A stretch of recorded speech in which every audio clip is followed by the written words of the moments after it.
I keep forgetting. He's not an officer, so I let him open the door. Right?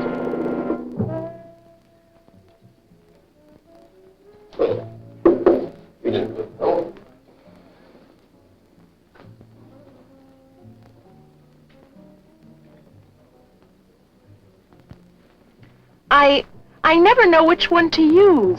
Now, let me see. Oh, well, I wasn't too hungry anyway.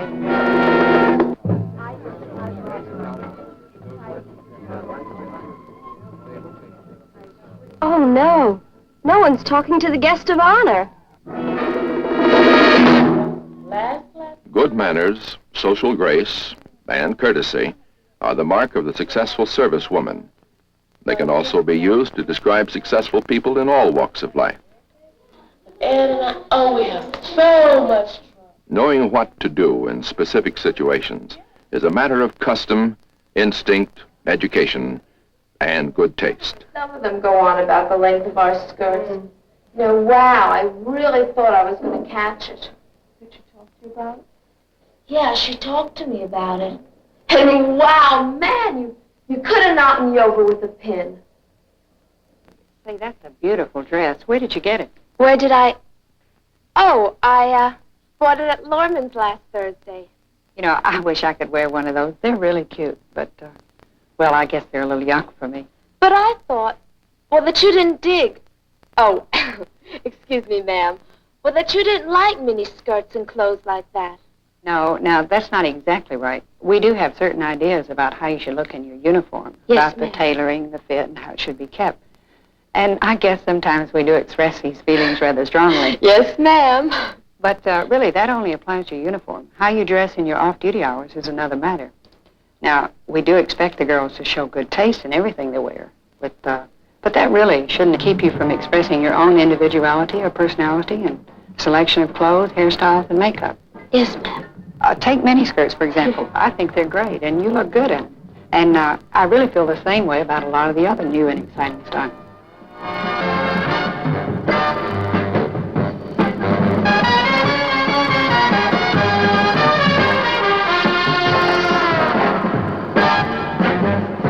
They're all fine, in the right place and at the right time. Well, you might say that's the key to the whole thing, the right place and at the right time. And I feel the same way about makeup and jewelry. Because, well, you'd probably look a little dowdy if you didn't wear, you know, more dramatic makeup in the evening, something that would set off your costume. Yes, ma'am. But, well, I really have no argument with any of it, so long as it's appropriate and worn at the right time. Wow, I really never knew you thought that way about it, Captain York. Well, I can't wear many of the new styles myself, but I like them. In fact, I think they're just fine. Well, between you and I, Captain York, a lot of the people around here would be very surprised. You know, some of the girls think that she's old-fashioned, and I don't know, you know, just out of it. Let me tell you something, girls. Anybody that thinks that about Captain York is like making really one big mistake. You know, she happens to be an absolutely groovy person and really a swinger. Boy, you really changed your mind about her in a hurry. Anyway, I'm glad to see that running into Captain York didn't spoil your evening. It didn't at all. Well, that's great, because mine was such a mess. Really? What went wrong? Everything that could possibly go wrong went wrong. You know, they were all little things, but boy, they really added up and wrecked my evening. The whole thing started in the restaurant. Even ordering the food was a big problem. No soup. No soup. Okay. That's right. And then I will have the roast beef, please. Roast beef. Yes, roast beef medium rare. And then I would like to have, Okay, baked potato. No, I'm sorry. The gentleman would like the baked potato. I want a baked potato. Yeah. You want roast beef, sir? No. The lady would like to have the roast beef. I'm terribly sorry. Right? Yes. No, that's all right. It's all right. I would like the roast beef medium rare. Right. And then I would like to have... With the baked potato. With the baked No. Sour potato. cream. It was a mess, all right. A real mess. And both of us talking at the same time. Wow. The orders got so mixed up, like it was just terrible. Well, that shouldn't give you any trouble, Sandy. That's really no problem at all. You can find out all about that kind of stuff in any book of etiquette. I can. Sure. Here, I'll explain to you how it works. All you have to remember is to always tell your escort what you'd like to have, and then let him place the order for you. That's right, Sandy. Just tell Frank. I would like the shrimp cocktail, please. Roast beef with a baked potato and a tossed salad. Very good. Good evening, sir. Madam. Did you care to order now? Yes, the lady would like the shrimp cocktail, roast beef, medium rare, the baked potato, and a tossed salad. What sort of dressing would you like on that? Oh, Russian, please. Russian dressing. Listen to me giving you all the answers as if I knew all about it. Sandy, don't let it fool you. I get into plenty of messes myself. You do? I sure do. Well, just the other night, when I was on my way out with Tom... It was only a little thing, but it was so confusing. I have to stop and think these days, because I can't remember when I'm supposed to open the door and when I'm not. Well, all day long I open doors. And stand when I talk to the officers I work with.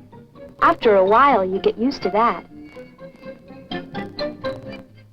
But I get kind of confused, because after 1,700 hours, this little pumpkin changes and becomes the lady. They stand for me. Reporting is directed, ma'am. I told you. Let's go. Oh, fine. How was it? And they open doors for me. Not bad. Not bad at all. I mean, it just takes a little thought and a little remembering once in a while. But it's all worthwhile.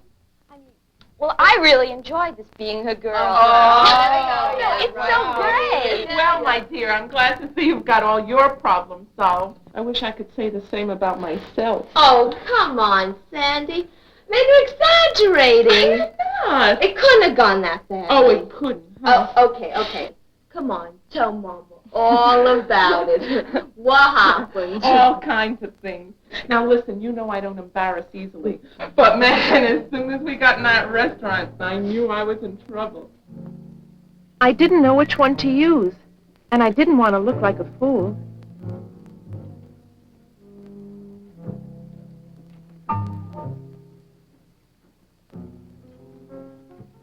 But that's easy, Sandy. You don't have to worry about a thing like that. I used to get bugged by that, too, but no more. Now you can find out what each piece of silverware is for. But if you don't know, all you have to do is work from the outside of the service into the plate.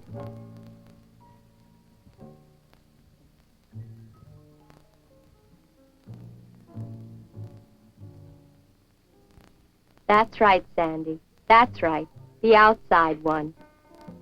But that wasn't all. Oh, there's my favorite chaplain. Excuse me a minute. I'll be right back. Hello, Chaplain Mills. How are you today? I'm so happy to see you. Oh, Chaplain Mills, I would like you to meet a friend of mine, Frank Parker. Frank, I would like you to meet Come on, Sandy, you can do it. Just remember the rules. Always present the gentleman to the lady. In the military, it's the junior to the senior member. And always mention the lady's name first. It's simple. Mrs. Mills, Chaplain Mills, may I present Sergeant Parker? Good evening, Sergeant Parker.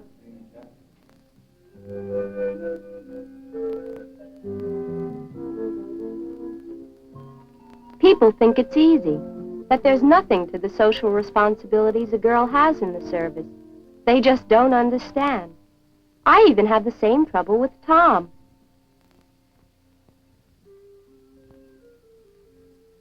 What's the big deal?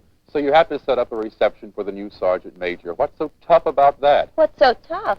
Well, you may not realize it, but there's a lot to setting up an affair like this. It just doesn't happen, you know. Well, I would say that the first thing we have to do is to get organized and decide what kind of party we want, where we're going to get the money, how much money we want to spend, things like that. You know, this is a very important event, and, well, I really think we should have a sit-down dinner. No, I don't think that's necessary. Possibly a nice morning coffee. Besides, at this time of the month, not too many of us have money to spend to afford a dinner. Well, I think it ought to be a reception buffet myself. No, coffee. No, I think it really should be a dinner. No, I think it ought to be a we can get the buffet. money up if we really try. No. I think a buffet would be better. We People finally decided on a reception buffet. The next thing we had to do was find out how much the unit fund could afford to give us, and that took some doing. And then we had to set up a committee to help select the food and beverages, and that was also a lot of time and a lot of work. And then one of my jobs was to figure out who to invite and to get the invitations out. And if you think that's an easy job, you're making another big mistake. I didn't say it was easy, Susan. I didn't say that. And then I spent all afternoon with the first sergeant helping to set up the receiving line. And then after that, we had to check and make sure everything was according to regulation. Well, I'm glad that's all over with. But there'll still be 1,000 things to do at the reception itself. I mean, I'll be so glad when tomorrow's over. No, it really was wonderful after all. I told you you'd have a good time. What's there to do at a reception? Is that so? Well, let me tell you what can happen if all you think about is just having a good time. We could have had a very embarrassing situation on our hands if it hadn't been handled correctly. There's more to it, Tom, than just having a good time. As an aide, I have to see that it all runs smoothly, that each name is passed on to the line correctly, and that the line flows so that the guest of honor doesn't wind up talking to nobody. You know, getting people to mix and mingle is a very important part of any party. Fran, we purposely avoided having tables and chairs at this party so everybody would talk and mingle a lot more, and here are you girls having your own little private party going. Come on, get with it. Hey, girls, wouldn't you like to come and meet the new Sergeant Major? Come on, she's over there, okay? Hey, that does take a lot of doing, doesn't it? I'm sorry, sweetie. I didn't mean to put you down. Good appearance, social graces, personal development of this kind pays off in career advancement, social acceptance, and personal fulfillment. A pretty good deal.